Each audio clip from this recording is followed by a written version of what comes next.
At 6:41 p.m., police officers arrived at an apartment complex in Collierville. Inside the doorway stood a woman. She had a gun in her hand. According to responding officers, she was reloading. Inside the apartment, a pastor lay on the floor with multiple gunshot wounds. His wife had been shot in the shoulder. Witnesses said the woman kept repeating the same sentence over and over. "You broke my heart." But what investigators would soon discover made the case even more disturbing. Because the woman standing there didn't live in Tennessee. She had driven more than 130 miles to get there. And by the time police arrived, the confrontation had already turned fatal. The shooting happened in Collierville, a suburban community just outside Memphis. It's the kind of place where violent crime rarely makes headlines. Neighbors describe quiet streets, family homes, and church communities where people know each other. That's part of what made this case so unsettling. The victim, Broads Perry, was a pastor. He had recently moved to Tennessee with his wife, Tabitha Perry Archie, after leaving Little Rock. To most people around them, the move represented a fresh start. But for someone else, the story hadn't ended. The woman investigators focused on. The woman standing in that apartment doorway was Latasha Daniels. Daniels and Perry had known each other for years. They met through church activities in Little Rock. According to court records, their relationship lasted close to 2 years. At some point, Perry ended the relationship. And eventually, he moved to Tennessee with his wife. For Perry, it may have marked a new chapter. For Daniels, investigators would later suggest the situation never fully resolved. On April 4, 2019, Daniels left Little Rock and began driving east. Her destination was Collierville. The distance between the two cities is roughly 135 miles. The trip takes a little over 2 hours. That detail would later become central to the entire case. Because 2 hours on the road introduces something investigators often look for. Opportunity. Opportunity to calm down. Opportunity to reconsider. Opportunity to turn around. But according to phone data and travel estimates presented later in court, Daniels did not stop. She drove straight to the apartment complex where Perry lived.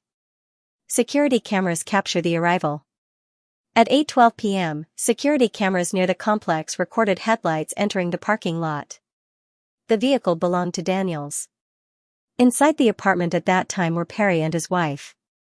There were no signs of forced entry later documented by investigators.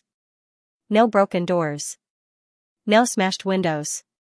Nothing suggesting a burglary or random intrusion. The evidence suggested Daniels either knocked or was allowed inside. What happened next would become the center of the trial. According to testimony later presented in court, Daniels confronted Perry inside the apartment. During that confrontation, witnesses reported hearing raised voices. Then gunshots. Multiple shots were fired. Perry was struck several times. His wife, Tabitha Perry Archie, was hit once in the shoulder. Despite her injuries, she survived. Witnesses would later describe Daniels repeating the same phrase during the shooting. "You broke my heart." For investigators, that sentence provided an important psychological clue. Because it framed the violence as a grievance. Not a robbery. Not random aggression. But a confrontation rooted in personal emotion. When police arrived. Minutes after the shooting, officers entered the apartment. What they found would later become one of the most discussed details of the case. Daniels was still inside. Still armed. And according to police testimony, she appeared to be reloading the firearm. That detail mattered. In many violent crimes, suspects flee immediately. They attempt to escape. Hide. Or create distance from the scene. Daniels did none of those things. She remained in the apartment near the victims.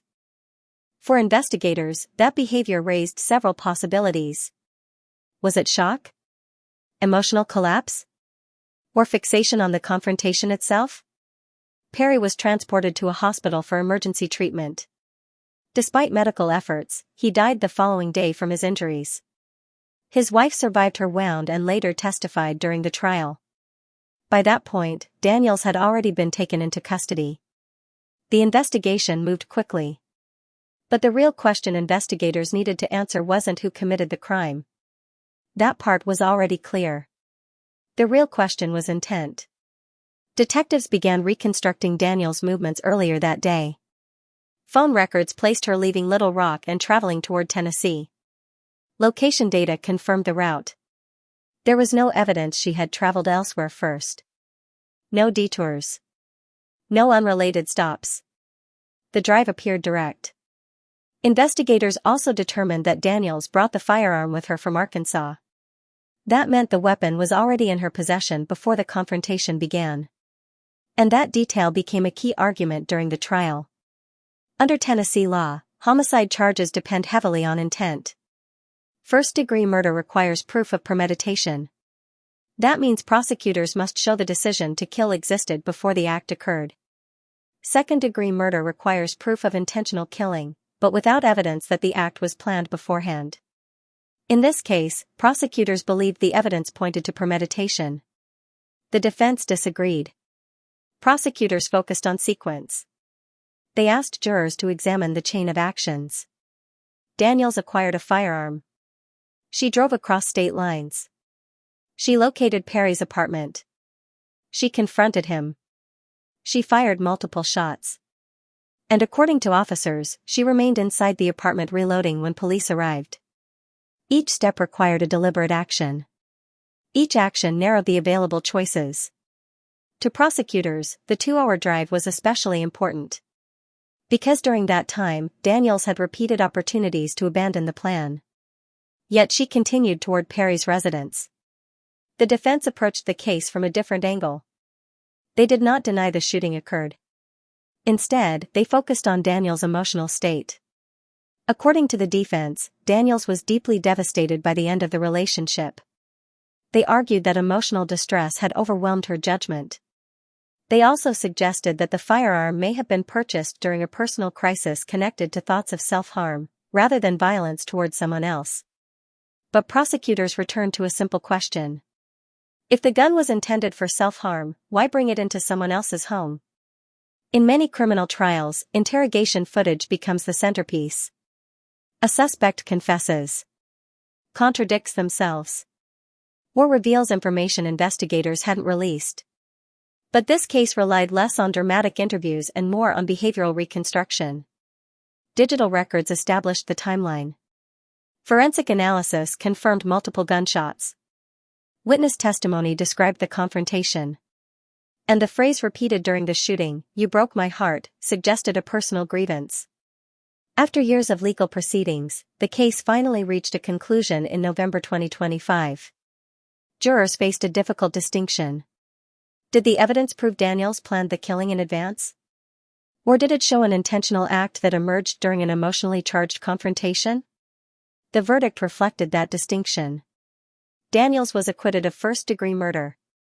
The jury said prosecutors had not proven premeditation beyond a reasonable doubt. But the jury did convict her of second-degree murder. They also found her guilty of reckless endangerment for shooting Perry's wife. In February 2026, Daniels returned to court for sentencing. The judge imposed 20 years in prison for second-degree murder. She also received 11 months and 29 days for reckless endangerment. The sentences will run concurrently. During the hearing, Daniels apologized to the Perry family. But the judge made a clear statement before delivering the sentence. Emotional heartbreak does not justify violence. Cases involving former relationships often follow recognizable behavioral patterns. A relationship ends. One person accepts the separation. The other struggles to move forward. In some situations, resentment grows into fixation. Investigators reviewing this case pointed to the interstate drive as a possible turning point. Because sustained action can build psychological momentum. The further someone progresses toward a confrontation, the harder it becomes to reverse course. Turning back requires abandoning the narrative that the confrontation will resolve the conflict. Continuing forward reinforces it. The question that remains. Legally, the case is closed. But the behavioral question remains. You cannot accidentally drive across state lines. You cannot unknowingly arrive at a specific apartment complex. And you cannot unintentionally reload a firearm. Each action represents a decision. The jury concluded those decisions proved intentional killing. But they were not convinced they proved premeditation beyond reasonable doubt. And that difference changed everything. If you had been sitting on that jury, one piece of evidence would have stood out above the rest. The drive. More than 2 hours. More than 130 miles. A continuous path from Arkansas to Tennessee. Would that journey alone have convinced you the crime was planned? Or do you believe emotional devastation can blur the line between impulse and intent? Where should the law draw that line? Between heartbreak and homicide. Let's share your opinion in the comment section. Thanks for watching.